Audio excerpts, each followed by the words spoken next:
అనుదిన వాగ్దానం, daily promise. నామానికి మహిమ కలుగుగాక. మన ప్రభువుకి రక్షకుడైన యేసుక్రీస్తు వారి శుభనామంలో మీకు నా హృదయపూర్వక వందనాలు తెలియజేస్తున్నాను. ఈ దినం దేవుని వాగ్దానం, దీర్ఘాయుష్మంతుడగును. సామెతలు 28:16. వివేకమైన వాడవే జనులను అధికంగా బాధపెట్టు అధికారి, దుర్లాభమును ఘోషించువాడు దీర్ఘాయుష్మంతుడగును. ప్రేయస్లాడు. అలాగే సామెతలు 4:10. నా కుమారుడా, నీవు ఆలకించి నా మాటలను అంగీకరించిన ఎడల నీవు దీర్ఘాయుష్మంతుడగును. 10:27. యెహోవా యందు భక్తి కలిగినట దీర్ఘాయుకు కారణం, భక్తిహీనుల ఆయుష్ తక్కువైపోను.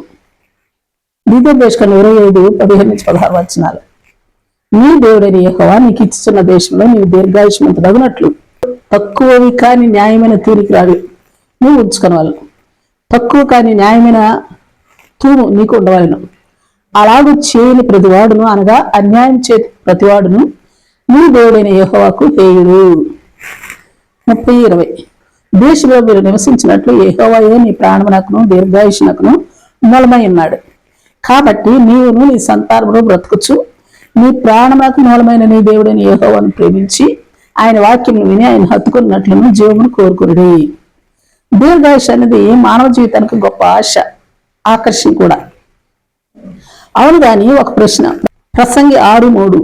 ఒకడు 100 మంది పిల్లలను కలిగి దీర్ఘాయుష్మంతుడై చిరకాలము జీవించినను అతడు సుఖానుభవం ఎరుగకయు తగిన రీతిని సమాధి చేయబడకయు ఉండిన ఎడల వాని గతి కంటే పడిపోయిన పిండం యొక్క గతి మేలని నేను అనుకుంటున్నానని మహాజ్ఞాని అయిన సొలొమోను మహారాజు చెబుతా ఉన్నాడు.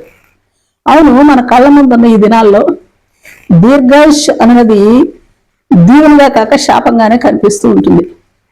అనేక మంది వృద్ధుల కన్నా వృద్ధుల యొక్క కన్నీటి గాథలు చూస్తూ ఉంటే ఆదరణ లేక, ఆదుకునే వాళ్ళు లేక, ఆశ్రయం లేక, నీడ లేక బాధపడుతూ ఉన్నారు ఎంతో మంది. త్రివీకారం, త్రోసివేత, ఇంకా చూస్తే వృద్ధాశ్రమాలు, అనాథాశ్రమాలు ఎక్కువైపోతూ ఉన్న దినాలు ఇవి. అలాంటి దినాల్లో మనం ఉన్నాం. అంతేకాదు దీర్ఘాయుష్ని బట్టి శరీర బలహీనతలు, అనారోగ్య పరిస్థితులు, ఎవరిపైనో ఒకరిపై ఆధారపడి జీవించాల్సిన పరిస్థితి. ఇట్లా చెప్పుకుంటూ పోతే మరణాన్ని కోరుకునే దయనీయమైన స్థితిని అనేక మంది జీవితాల్లో చూస్తూ ఉంటున్నాం. మరికొంతమందిలో వారికి ఉన్న ఆర్థికలేమి మరీ దీన స్థితిలోని దిగజారుస్తూ ఉంటుంది. అయితే దేవుని వాక్కు దీర్ఘాయుష్ అనేది ఆశీర్వాదంగా చిత్రీకరిస్తూ ఉండటం మనం చూస్తూ ఉన్నాం. దేవుని వాక్కు చెబుతున్నది అంటే అది తప్పక ఆశీర్వాదమే. మరి ద్వితీయోపదేశకాండం 5:33. దేశంలో మీరు జీవించచ్చు మేలు కలిగి దీర్ఘాయుష్మంతులగునట్లు మీ దేవుడైన యెహోవా మీకు ఆజ్ఞాపించిన మార్గములన్నిటిలో నడుచుకొనవలెను. మీరు కుడికి గాని ఎడమకు గాని తిరగక మీ దేవుడైన యెహోవా ఆజ్ఞాపించినట్లు చేయుటకు జాగ్రత్త పడవలను. 5:16 వచనం. దేశంలో నీవు దీర్ఘాయుష్మంతుడై నీకు క్షేమమగునట్లు నీ దేవుడైన యెహోవా నీకు ఆజ్ఞాపించిన లాగున నీ తండ్రిని తల్లిని సన్మానించు. ఎఫెసీ 6:2-3 వచనాలు. నీకు మేలు కలుగునట్లు నీ తండ్రిని తల్లిని సన్మానించు. ఇది వాగ్దానంతో కూడిన ఆజ్ఞల్లో మొదటిది. దేవుడిచ్చిన దీర్ఘాయుష్లో మనకు మేలు కలుగునట్లు, క్షేమము కలిగి జీవించినట్లు, దేవుని అజ్ఞానుసారంగా జీవిస్తూ కుడికి ఎడమకి తిరుగుగా ఆయన మార్గాల్లోనే నడుచుకోవలసిన వారం. అప్పుడు కీర్తన 103:5 చెప్పినట్లుగా ఆయన చేసిన మేళను బట్టి మన హృదయం తృప్తి పరచబడుతుంది. అందువల్ల మన వృద్ధాప్యలో మన వృద్ధులుగా ఉండగా పక్షిరాజు యవనము వలె మన యవనము కొత్తదగుచూ ఉంటుంది. అంతేకాదు కీర్తన 91:19 చూస్తే మన దీర్ఘాయువు మనకు తృప్తినిస్తుంది. కారణం ఆయన చేసిన మేళ్ళు. అవేంటని చూస్తే 14-16 వచనాలు.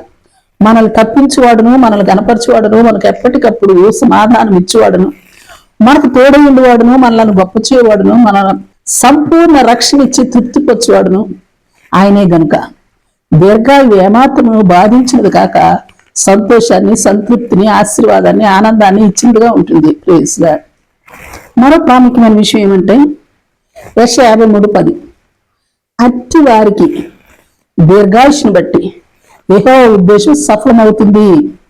అంతకంటే సంతోషం, సంతృప్తి ఇంకేముంటుంది? యవనమైన, వృద్ధాప్యమైన ఒక్కటేగా. మరి ప్రైజ్ లార్డ్. ప్రార్థన చేస్తున్నాం.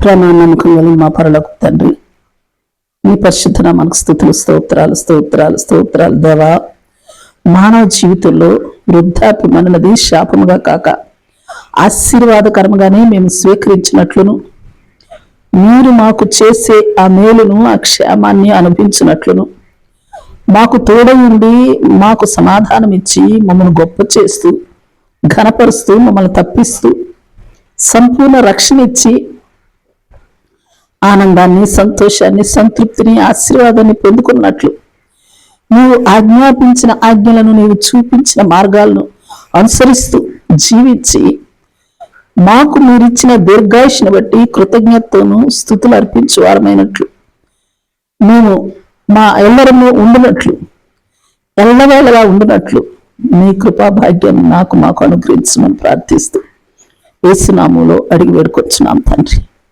ఆమేన్, ఆమేన్. Praise Lord. రేపు మరొక వాగ్దానంతో మనం కలుసుకుందాం.